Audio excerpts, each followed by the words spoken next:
Hi there, welcome. Christine Weber here. And I like to do my live streams on Wednesdays around this time. Try and get it on at 11. I was a little late today because I got a bunch of things going on, but I'll tell you about that later. First, I want to talk about balance poses. In the Subtlety of Resilient Society, which is my weekly membership group, we have been discussing ways to keep your bones strong and healthy.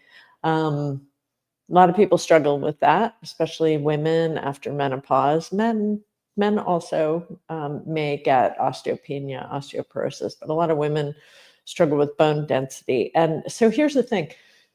When you do have bone density issues, there's all sorts of advice, and that's great. Standard of care, right? Follow that advice. Um, and one of the other things is that when you fall with less bone density, you have more chance of a fracture. So you have more chance of creating an issue, and having pain from fractures. So, and all the other complications, right? So that means that doing practices regularly that help you to keep your balance are going to be really important. And this is, we've known this for a long time. This is really important for older people.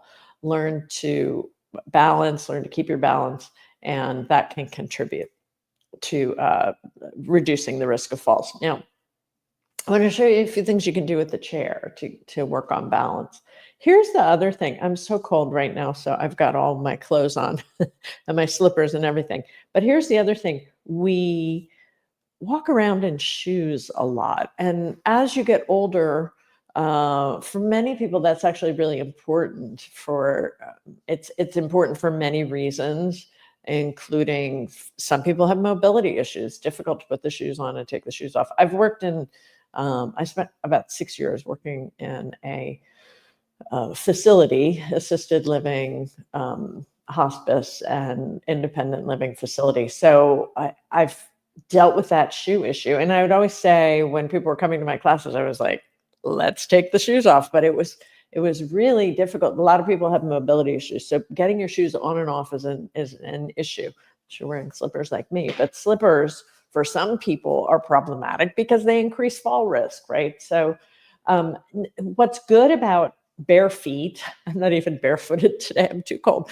What's good about bare feet or even no shoes is that the receptors at the bottom of the feet, we have so many nerve endings. Those receptors, proprioceptors, interoceptors, are more stimulated when you're not wearing your shoes, right? So that's actually can be helpful for increasing balance.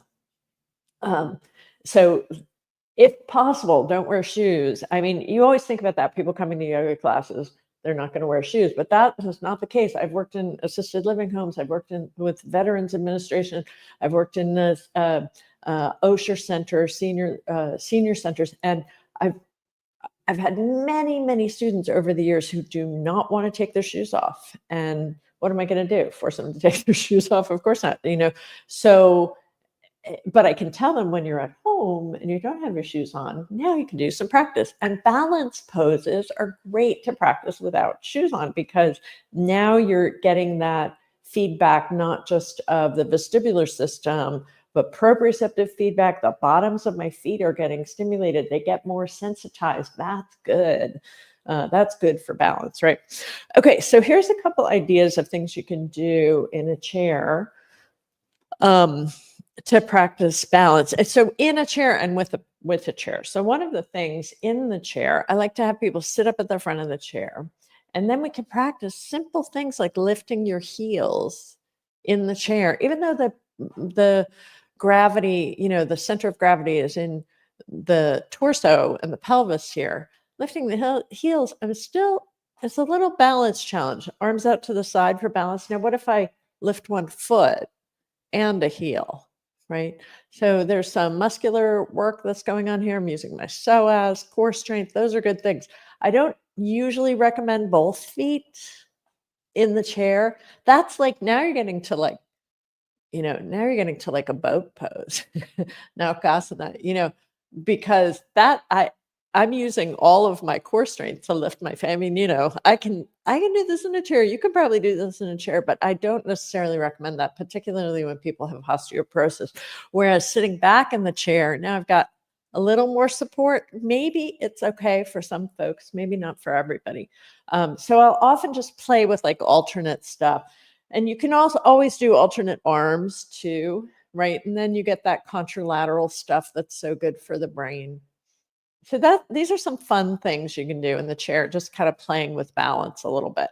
Then when you're standing up, depending on the person, for a lot of people, this much flexion, not a problem, not a problem.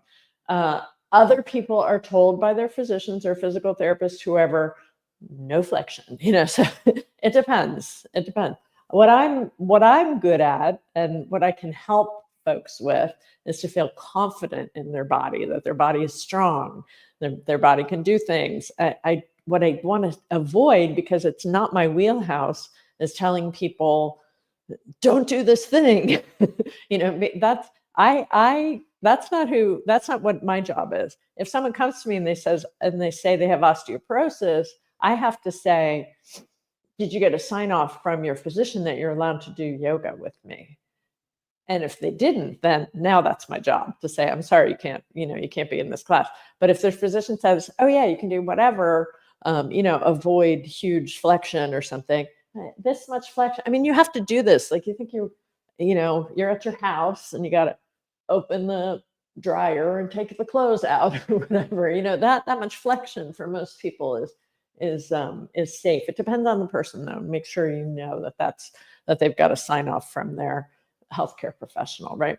Okay, so going back to using the chair for balance. So this is basically tabletop pose. I mean, so you could do it hands and knees, right? Depending on the person's needs. And getting up and down the floor is an issue for some people. So basically tabletop pose. And then I can play with one arm, inhale up, exhale down, soften the knees a little bit. Other arm, right?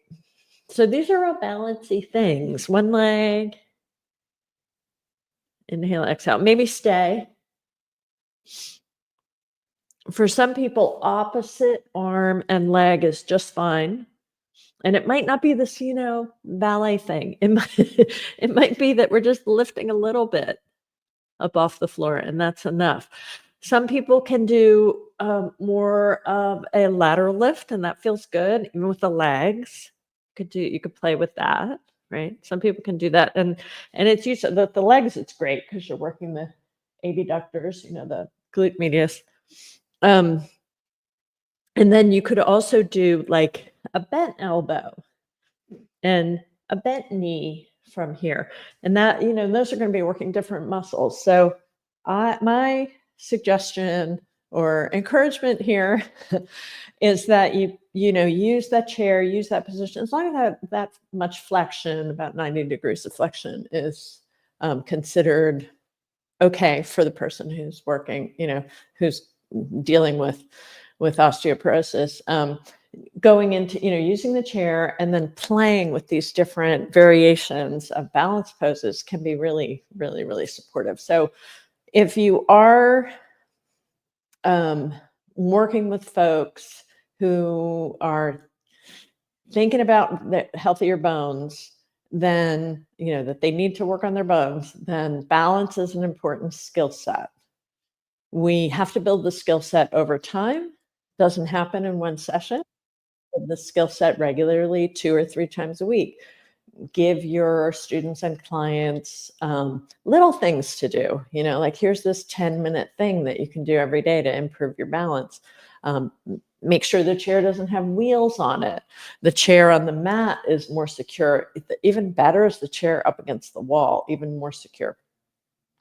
So I hope those tips are helpful for you. Please let me know. Please leave me some comments. Let me know. And I'll see you next week. Take care.